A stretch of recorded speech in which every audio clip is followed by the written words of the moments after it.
Oy Kiel! Isang boses ang narinig ko mula sa aking likuran.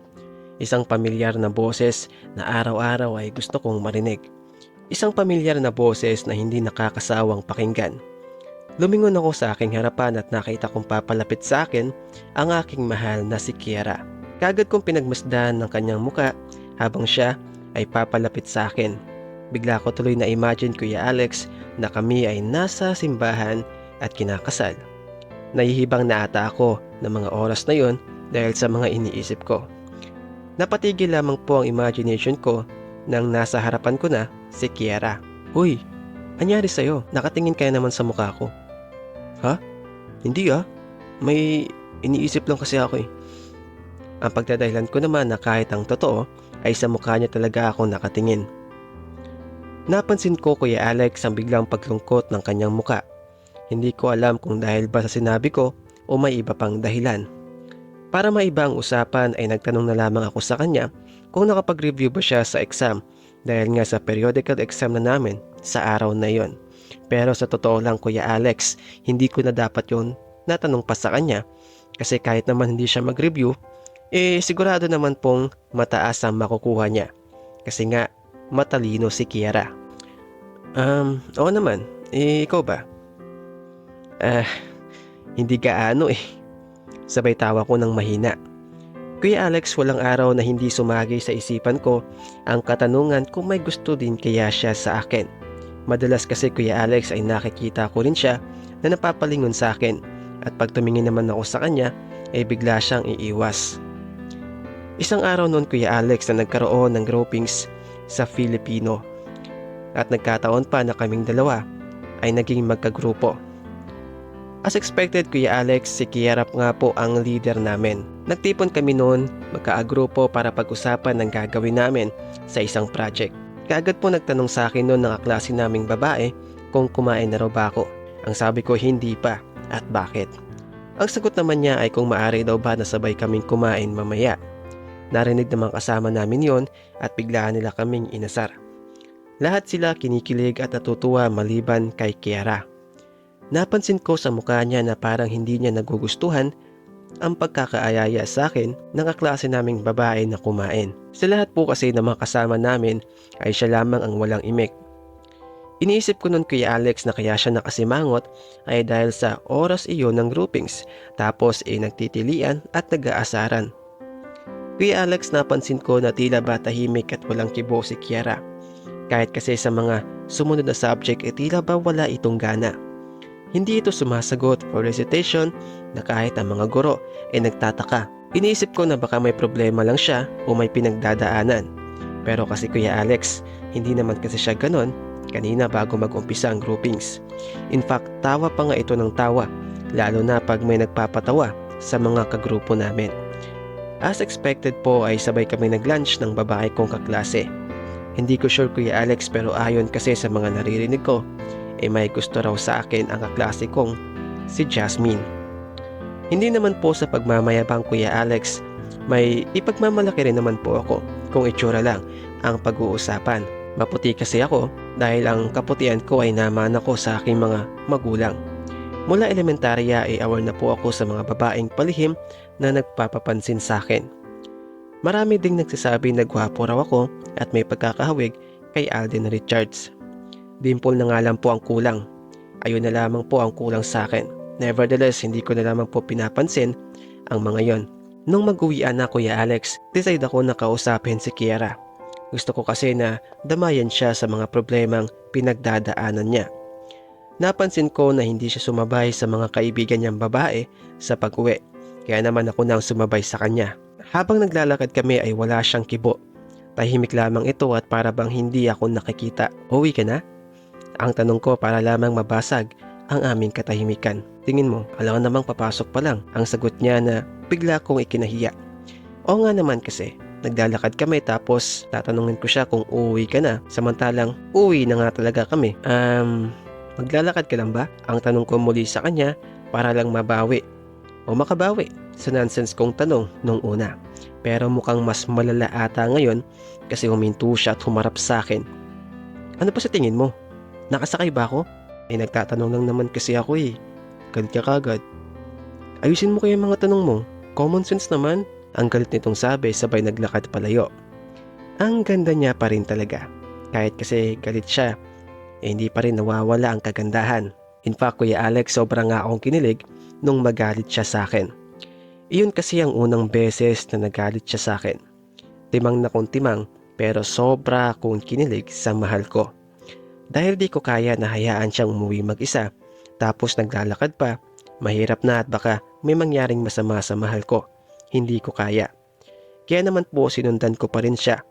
Gusto ko lang kasing siguraduhin na maayos ang mahal ko sa pag-uwi nito. Kain tayo, libre kita. Ang sabi ko sa kanya. Inaasahan ko na hindi siya magagalit pa dahil hindi naman siguro nonsense yung tanong ko. Pero tulad kanina, huminto siya ulit at tumingin sa akin ang nakasimangot. Pati si Jasmine ayain mo, total magkasabay naman kayo na kumain kanina. Ang saad nito na ikinagulat ko. Iyon kaya ang dahilan kaya mainit ang ulo niya sa akin. Ha? Siya naman nag-aya sa akin eh. Sagot ko naman. Pumayag ka naman. Siyempre, di naman ako suplado eh. Narespeto ko lang siya kaya ako pumayag. Kasi naman kung di ako pumayag parang nakakabastos naman yun sa kanya, di ba? Talaga ba? O baka naman may gusto ka sa kanya. Teka, nagselos ka ba? Ewan ko sa'yo, bahala ka na nga. Ang huling sabi nito bago ito umalis at pumara ng tricycle. Kaya Alex, buong gabi kong iniisip yun, kanina. Hindi kaya gusto niya rin ako. Ito ang katanungan na gumugulo sa isipan ko. At the same time, kinikilig ako Kuya Alex. Kahit kasi na hindi pa ako sure na gusto rin ako ng mahal ko, iabot langit na nga po ang kilig at tuwa ko. Parang nga akong siraulo na nakangiti habang nakahiga.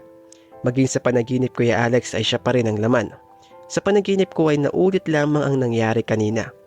Hindi ko nga alam kung bakit pero at least maging sa panaginip ko ay nakasama ko pa rin ang pinakamamahal ko. Kinabukasan Kuya Alex ay ganado po akong gumising. Sa sobrang ganado ko pa nga ako na ang naglinis ng bahay at nagsaing. Maging sila mama ay nagulat sa galawan ko. Sabi pa nga ni Papa na baka may babae nang nagpapatibok sa puso ko. Tanging ngiti lamang po noon ang naging tugon ko sa kanila. Pero totoo naman. Bago ako pumasok Kuya Alex ay dumaan muna ako sa flower shop. Bumuli ako ng bulaklak. Bala ko itong ibigay sa mahal ko para mapatawad niya ako. Ganun nga po ang ginawa ko. Pagka-uwian ay kinausap ko na siya. Kung maaari ay dumaan muna kami sa parke at may importante lamang akong sasabihin. At buti naman po ay pumayag ang mahal ko. Ano bang sasabihin mo? Nakasimangot na tanong nito. Nakasimangot ka na naman. May bibigay lang ako sa iyo. Sabay abot ko sa kanya ng bulaklak. Pasensya ka na kung nagalit man kita kahapon. At isa pa, Kiera, wala akong gusto kay Jasmine. Pinaunlakan ko lang naman kasi yung paanyaya niya na kumain kami ng sabay pero hanggang dun lang yun. Wala akong gusto sa kanya, alam ng Diyos yun. O tapos, girlfriend mo ba ako para sabihin sa akin yan? Iano naman kung sabay kayo kumain. Gusto mo araw-araw pa kayo magkasabay eh. Saad nito sabay lakad paalis palayo sa akin. Hindi ko na siya sinundan pa dahil sa ayoko nang magalit pa ito. Baka kasi pag sinundan ko pa siya ay mas lalo lamang ako nitong hindi mapatawad. Nagkataon naman po at lumapit sa akin si Jasmine. Agad niya akong tinanong kung ayos lang ba kami ni Kiera. Sabi ko naman ay oo at may pinag-usapan lamang kami na related sa groupings. Ganun ba? Nga pala. Tara sa bahay, nood tayo ng movie. Paanyaya nito sa akin na agad ko namang tinanggihan. Pero agad niyang hinila ang kamay ko para sumama sa kanya. Wala na akong nagawa pa kundi ang sumunod. Nang lingunin ko sandali si Kiera, nakita ko na nakatingin ito sa amin. Napansin ko rin na parang umiiyak ito. Nakita ko kasi ang pagpatak ng mga luha nito habang nakatingin sa amin. Nang mapansin niya na nakatingin ako sa kanya, agad na siyang naglakad palayo. Kuya Alex, inaamin ko na ng mga oras na yon ay sobrang nagalit ako sa sarili ko. Nang dahil sa akin ay umiyak ang babaeng pinakamamahal ko. That time ay sigurado na ako sa sarili ko na may gusto rin sa akin si Kiera. At hindi niya lamang iyon sinasabi. Nang makita ko umiiyak ang mahal ko ay sobra akong nasaktan. Si Kiera ang buhay ko. Galit na galit ako noon sa sarili ko dahil nga sa nangako ako noon sa kanya na hindi na mauulit pa ang nangyari. Nung nakaraan na pumayag ako sa paanyaya ni Jasmine. Pero ito at naulit na naman. Kuya Alex, habang nanonood kami ng movie ni Jasmine sa bahay nila, ay walang ibang sumasagi sa isipan ko kundi si Kiera. Iniisip ko kung paano ako makakahingi ng tawad sa kanya. Sa kakaisip ko nga hindi ko na alam pa ang kaganapan sa pinapanood namin.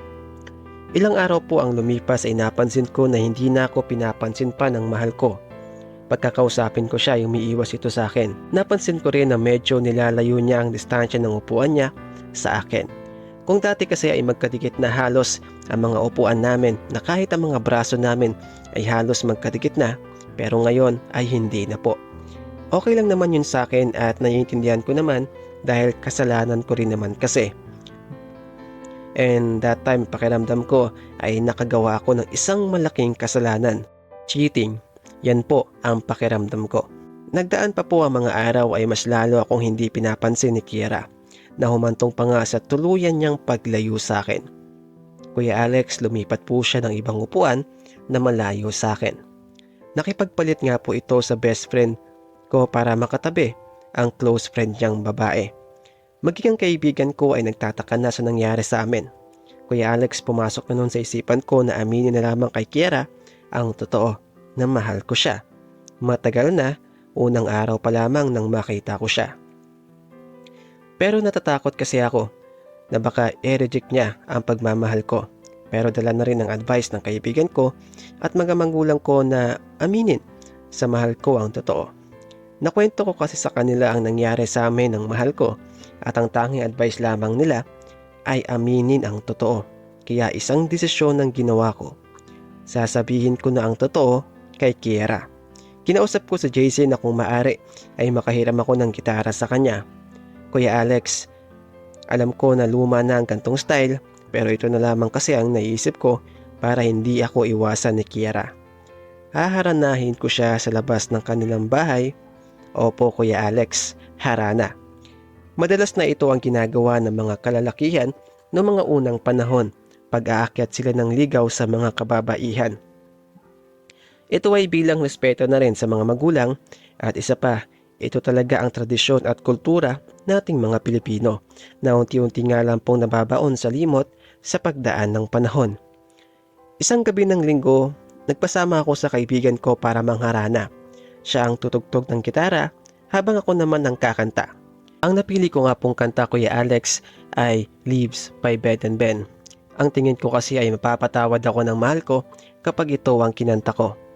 Ang ganda naman kasi talaga Kuya Alex ng kanta. Bala ko rin na pagkatapos kong kumanta ay doon ko na aaminin sa kanya na mahal ko siya. Matagal na. Pre, kinakabahan pa rin ako eh.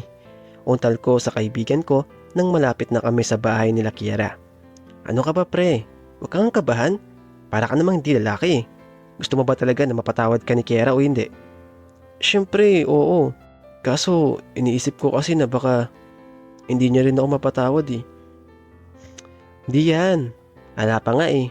At saka mabait naman yun, di ba? Kaya sigurado ako na papatawarin ka nun. Lalo na pag marinig niya paano ka kumanta. Mga kaibigan, hanggang dito na lamang po ang ating kwento. At abangan ang part 3 ng istorya ni Kiera at ni Kiel. Abangan din kung anong mangyayari sa part 3 kung mapapatawad ba ni Kiera si Kiel. Ito po si Kuya Alex at abangan ang ating susunod na kwento sa 3 kabanata. Muli maraming salamat sa panonood at magkita-kita tayo sa susunod na part ng kwento na pinamagatang First and Last. Huwag pong kalimutang mag-like at mag-subscribe at pinutin ang notification bell para updated kayo lagi sa mga bago nating kwentong pag-ibig.